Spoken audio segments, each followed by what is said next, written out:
comme ni ngi wax waxi coalition jamono ji tamit li gën a def actualité bokk na ci ay coalition yoo xam ne ni ngi koy nuwee de part et d'autre surtout au niveau de l'opposition ak Yewwi Askan Wi li ci gën a fës jamono ji moom mooy coow li ci am ba ku mel ni Bougane Gueye Dany signé woon avec réserve wala sous réserve génn ci benn réunion boo xam te ni amoon ngeen ko ci à l'issue d'une réunion boo xam ne amoon ngeen ko am ñu bëree bëri luñ ciy wax lan nga ci mën a indi comme ay gindi. waa xam nga loo gis tey contexte politique bi wax naa ni Sénégal d'abord dafa bëri ay partis politiques te bi ñu dénkee réew mi président Macky Sall ak léegi yaakaar naa ni Sénégalais yi fii ñu toll nii actuellement gis nañu maanaam président Macky Sall lajj ci secteur yu bari ñu dem ba nga xam ne y a eu la crise de la Covid-19 mu indi ay jafe-jafe yu metti ci koom-koomu réew ñu doxalaat gis mbas mi mooy Covid-19 ak mbëkk mi ñëw inondation yi daal di jàpp surtout banlieue bi dëkk yépp inondé mais rawatina les grandes villes ñu dem ba nga xam ni période bi encore gis nga les événements du mois de mars dernier bi nga xamante ne Ousmane Sonko mi ngi doon am problème yooyu ba mu am soulèvement populaire loolu yëpp dafay matérialiser que am na benn misère bu profonde benn déception bu profonde ci peuple Sénégal léegi nag ñu tenté woon nañ wax naa ko sànq ay coalition yooyu yàlla dogalul mu dox léegi nag ñu ni ñun li ñu xalaat actuellement parce que mode de scrutin bi fi am mooy il faut que ñu dajale suñu force dajale suñu doole mutualiser nos forces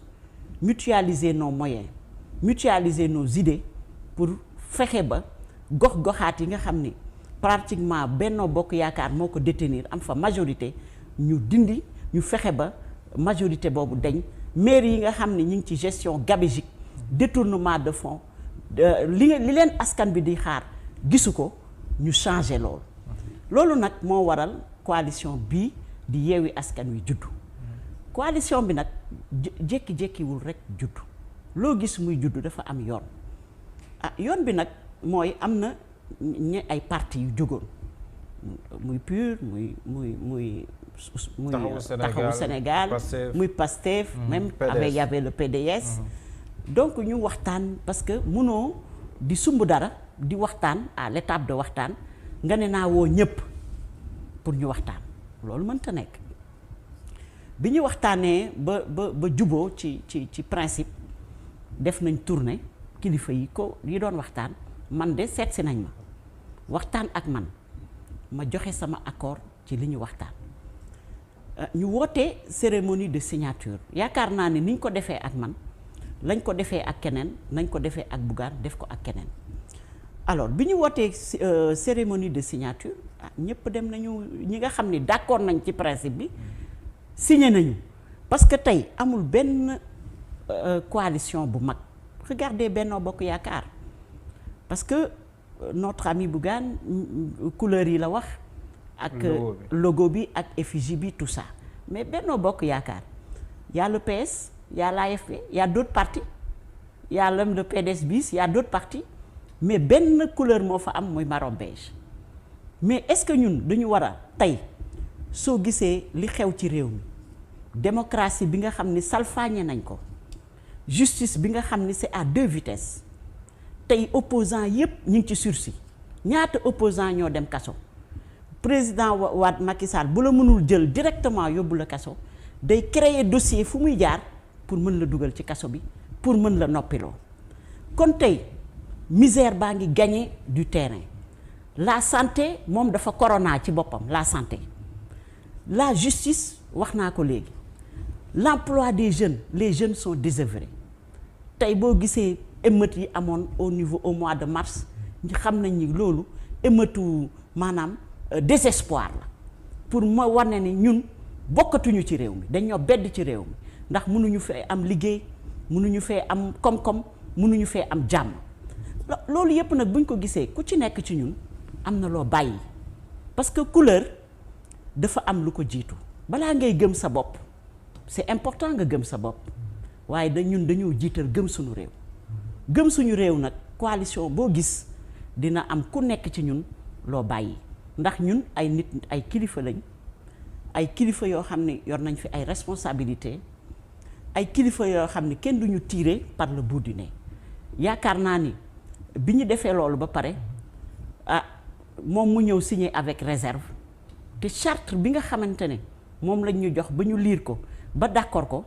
amul benn parti bu signer ak réserve kon ñun li ñuy wax ci biir coalition bi mooy soit da ngay accepter charte bi nga signer ko totalement ou bien signer woo ko nga signer ko avec réserve nga dellu waxtaan ak sa base ak ñi la yónni ba nga xamante ne li ñuy def ñun doy na la ñun tàllal nañ loxo ñëpp ubbi nañ suñuy loxo pour ñëpp parce que ginnaaw bi ko initiateurs yi tabaxee mooy parti yi ma la wax mais moomuñu ko ce sont les initiateurs waaye dañoo sol seen dàll waxtaan ak ñi ñu war a waxtaanal leader yi nga xam ne ànd nañ ci ñëpp ñëw fekk si leen kenn signé wul avec réserve dañoo signé entièrement charte bi. mais am na tamit loo xam ne wax nañ ko si est-ce que si biir waxtaan yi dafa tàngoon ba sax Ousmane Sonko bu dee. xam nga ñun li ñuy wax rek bi nga xamee ni signé nañu charte yi dañoo woote pour présenter ñu un accord cadre maanaam définir coalition bi ni muy doxee la conférence des leaders les commissions le conseil d'arbitrage et de médiation yooyu lañ doon définir mais bi ñu indee texte bi mu ñëwee dañoo doon étudier réserve am mais Ousmane Sonko yaakaar naa ni ñi ko mag ci coalition bi bari na mais man damay wax ni parce que j'attends rien de Ousmane Sonko mais li xew exactement mooy que ni ñun dañu indil texte mooy l'accord cadre pour ñu mën a amender texte bi dindi li nga xamante ne moom moo ñu ci neexul en tant que leader def ay propositions yaakaar naa accord cadre boobu amender nañ ko ba li ñu gisoon ni dafa doon xaw a nuru ni day dem ci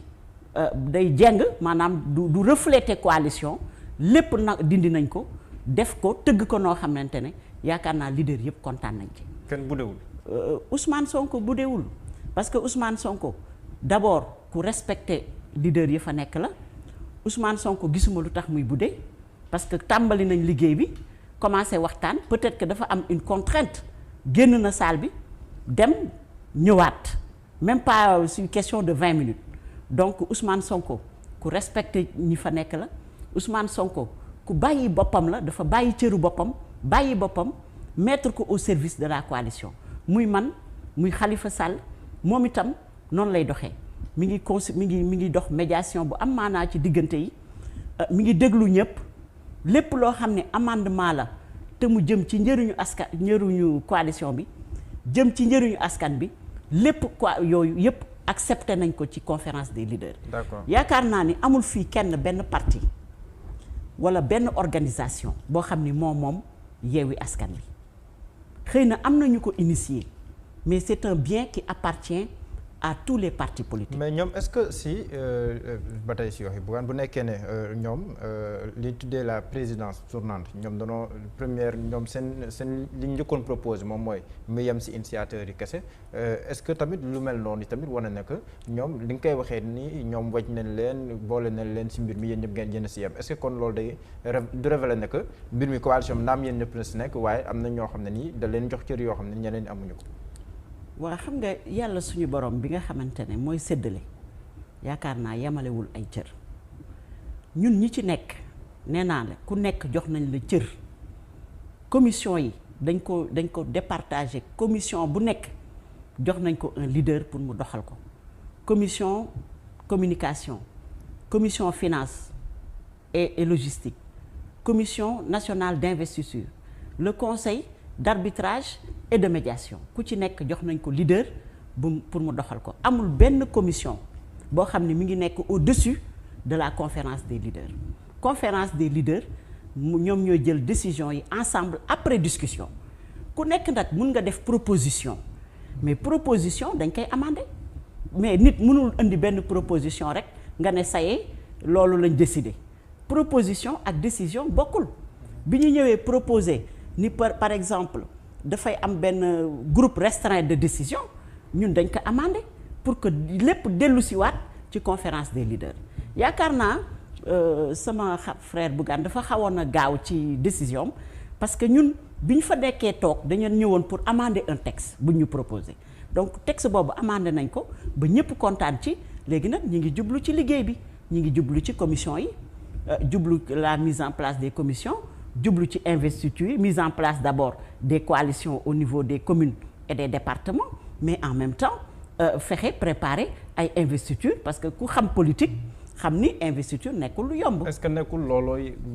déjà bu nekkee ni début bi pour teg ngeen d'accord ci principe yi rek jafe-jafe la kon est-ce que nekkul ne boo leen demee ba war a tàbbi ci wàllum investiture yi nekkul foofu la jafe-jafe yi di gën a bëri est-ce que nekkul liggéey bu gën a compliqué moo leen di xaar nan ngeen ci nar a demee ndax yaakaaroon ne mën na jur ay yeneen tasaaroo. non xam nga politique liy ñëw ci kanam kenn mënu ko projeter mais nag dañoo nekk coalition bu am doole am ay parti yu am doole am ay leader yu am doole coalition bi population bi am ci yaakaar tey koo dégg ci Sénégal ñu ngi waxtaane yeewi askan bi parce que askan bi dañoo yeew dañoo tënk ñu ci suñu liberté tënk ñu ci justice tënk ñu ci koom-koom tënk ñu ci loo xamante ne tënk ñu même ba suñu koom-koom yi nga xam ne moom moo am ci réew mi ñu jël ko jox ko ay étranger kon tënk boobu moom la ñu fas yéene yeewi dañoo yeew askan bi bëgg a yeewi askan bi loolu nag du nekkul ñun on conscient nañ ni du nekk tâche bu yomb mais ma fàttali ni problème amul ci biir coalition bi ñun d'accord nañu ci li nga xam ni amendement yi ñu def ci texte accord cadre bi amuñu ci benn problème amul benn parti bu gedd dañu toog waxtaane ko phrase par phrase point par point chapitre par chapitre ba d'accord ci lépp kon foofu amul ñu benn problème ci sunu biir xëy na kenn moo jógoon au départ wax ni moom couleur yi ak logo beeg yooyu yëpp moom dafay préférer rendre compte coalition pour xool est-ce que dina bokk wala du bokk mais l'essentiel mooy que ni ñun dañuy tabax wax naa la ni créé nañ un comité d'arbitrage et de médiation am nañ yaakaar ni dinañ déggoo parce que ci njëlbeenu wax bu fekkee ni ñun ñëpp suñu pas-pas ak suñu yéene ak suñu jom ak suñu fulla la ñu takkandoo ensemble pour fexe ba lii nekk ci réew mi ñu dindi ko ci réew mi kon ku ci nekk ci ñun di nga def don de soi mooy nga bàyyi ci yow dara bàyyi ci sa parti dara pour njëriñu coalition bi pour njëriñu askan bi. mais bu nekkee ne day friser aussi parce que ñenn li ñuy wax coow li nekkul ci Bougane rek la juddoo balaa sax ngeen di lancer kii bi coalition bi dégg nañ tam ñeneen ñu wax ñu jàpp ne que coalition bi ni nga ko teg ak loolu ndax jàppoo ne mën na gën a affaiblir l'opposition bu ñuy xoolee yenn membres de l'opposition yuy tirer ci yeneen membres de l'opposition des coalitions de l'opposition qui tirent sur d'autres coalitions de l'opposition ndax loolu du affaiblir davantage l'opposition. waaw xam nga suñu waa ji fi nekk. mooy buur Gédé Sall moom dafa bari pexe loolu ñun bàyyi nañ ko xel ndax coalition bi fi taxawoon Manko Taxawu Sénégal loxoom génnu ci woon pour tas ko moom heure bu xëyee dossier yi mu am sur sa table du santé du éducation du économie du justice du njàng moom benn dossier la am comment faire pour faagaagal opposition bi benn dossier boobu lay liggéey loolu itam ñun on est conscient de ça te bàyyi nañ ci xel mais li nga xam ni moom la ñu jàpp mooy que ni coalition bii ñu ci nekk ñun ànd nañu te signé nañ ay charte pour ànd te yaakaar naa ànd bi wax naa la ko sànq ne la ku ci nekk ci ñun lenn rek moo la yitteel mooy une alternative mooy li nekk ci réew mi te yàq réew mi te waa réew mi di ko jooy guddi bëccëg suba ak ngoon à travers les télés li nekk ci réew mi di koom-koom te waa réew mi mënuñu koo jëriñoo benn minorité ñoo ko accaparé di ci def lu leen neex di buur di bumi jël suñu richesse su réew au lieu ñu mettre ko entre les mains du secteur privé national, entre les mains des Sénégalais. ñu jël suñu richesse su réew jox ko étranger yi. mais seen coalition bi nan la mën a régler problème yi yëpp seen coalition bi une coalition qui est dans l'opposition nan la mën a régler problème yi nga wax nii yëpp. waaw xam nga olof day wax ni balaa nga nee naam nga nekk fa. tey li objectif bi ñu njëkk a am mooy ànd bu ñu àndee ku ànd boobu nag il faut ku nekk li ma wax maa ngi ciy insister bàyyi sa intérêt tuuti parti bàyyi sa bopp bàyyi sa intérêt personnel wala sa promotion personnelle nga mettre ko au service du peuple sénégalais parce que bu ñu naxante benn yoon tant que ànd boobu amul dans les communes parce que mode de scrutin bi moo ñu obligé ñu war a ànd pour créer les conditions d'une alternance mais du alternance kese parce que comme li fi xewoon en 2012 nee nañ Wade baaxul système bi mu teg baaxul on n'est pas d'accord avec Wade ñu xeex ba y a eu des morts ñu fexe ba def une alternance mais tey alternance boobu gis nga li mu jur parce que defuñu dañu saytuwul dañu voté contre Wade mais voté wuñu pour un homme dégg nga koo xam ni bu ñëwee dina indi ay changements ñun nag li ñu bëgg